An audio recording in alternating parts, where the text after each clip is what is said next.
Donald Trump has been posting a bunch of delusional memes celebrating the government shutdown. That's right, Trump is partying, but CNN just crashed Trump's party with a brutal surprise. How's it going, everybody? Hunter Avalone here with Occupy Democrats. Welcome back to another video. Now, Donald Trump has absolutely no reason to celebrate. For one, his economy, it's a disaster. The soybean market's almost like the corn market as well, but soybean market is terrible. Brennan Gilkinson is a soybean farmer in Fayette and Clark counties since graduating from school in 2000. Gilkinson says other than the 2012 drought, now is the worst point he's been in the business. The prices are driven by supply and demand. We'd like to say it's all tariffs. Tariffs has a lot to do with it. Soybean prices are dictated by supply and demand. Because of the 20% retaliatory tariff imposed by China, Gilkinson says China has turned to Brazil and Argentina for their soybeans. He emphasizes this is bad for business because the largest importer of U.S. soybeans has yet to buy any. University of Kentucky Assistant Extension Professor Grant Gardner believes this may be part of China's negotiating strategy. If you look at the base of the American farmer, they're loud. So the ag lobby is really loud.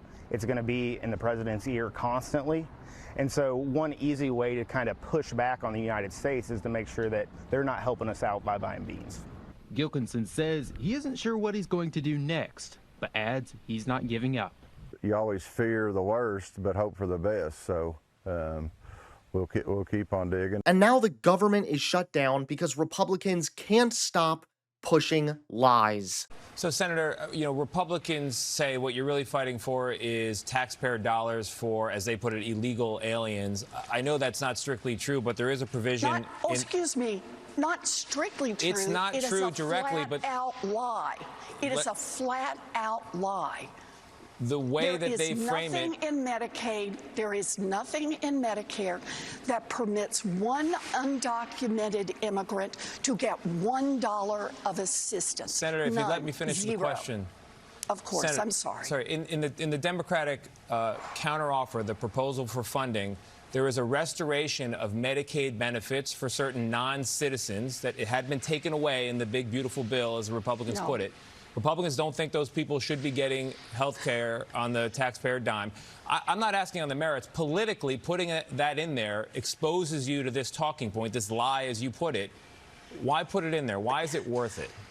No, what's happened is that what we're saying is that whenever hospitals give care, what is going to be the level of reimbursement? And now CNN just crashed Trump's party with a brutal surprise. That's right, take a look at today's top story. Now, as I was saying, Trump has been celebrating this government shutdown, blaming it on the Democrats, posting a bunch of fake AI videos. Very cringy, very pathetic. He even posted one suggesting that his administration is like the Grim Reaper coming to get Democrats, which I don't know how that's not inciting violence, but yeah, this is quite some bizarre celebration. Regardless, this celebration has just been crashed. Who do Americans blame more?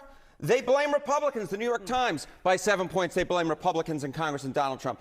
Marist, look at that. Blame Trump and Republicans by 12 points. How about Washington Post? By a 17-point margin. When you look at the data, what you're actually seeing is that more Americans are blaming Republicans than Democrats, which I think really goes against the conventional wisdom, because a lot of folks are saying, hey, Democrats are so divided. But at this particular point, Americans are placing the blame on the Republican shoulders, at least the plurality of them are.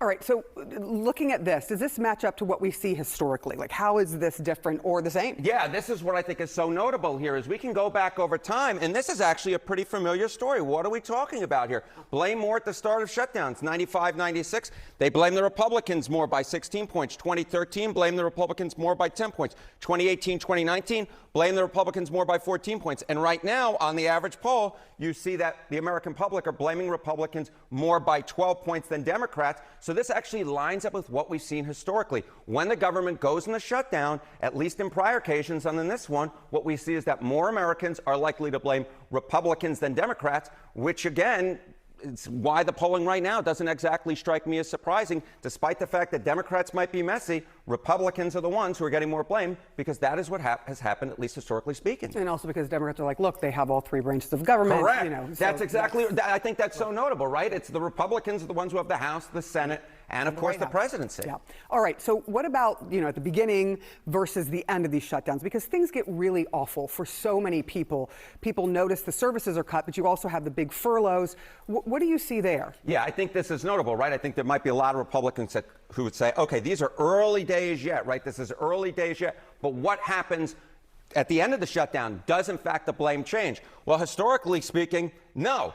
Who gets the blame at the start of the shutdown has ended up being the ones who get the blame at the end of the shutdown. 95, 96, GOP, 2013, GOP, 2018, GOP. Look, it's early days yet. Maybe history will be bucked in this particular situation. But historically speaking, if you're being blamed at the start of a shutdown, you're getting blamed at the end of it. And right now, it's Republicans who are being blamed at the start of this one. History ain't exactly too kind to those who are blamed at the start of shutdowns. Thanks so much for watching. Please click that like button and subscribe to Occupy Democrats so that you can stay informed and help us stop Donald Trump.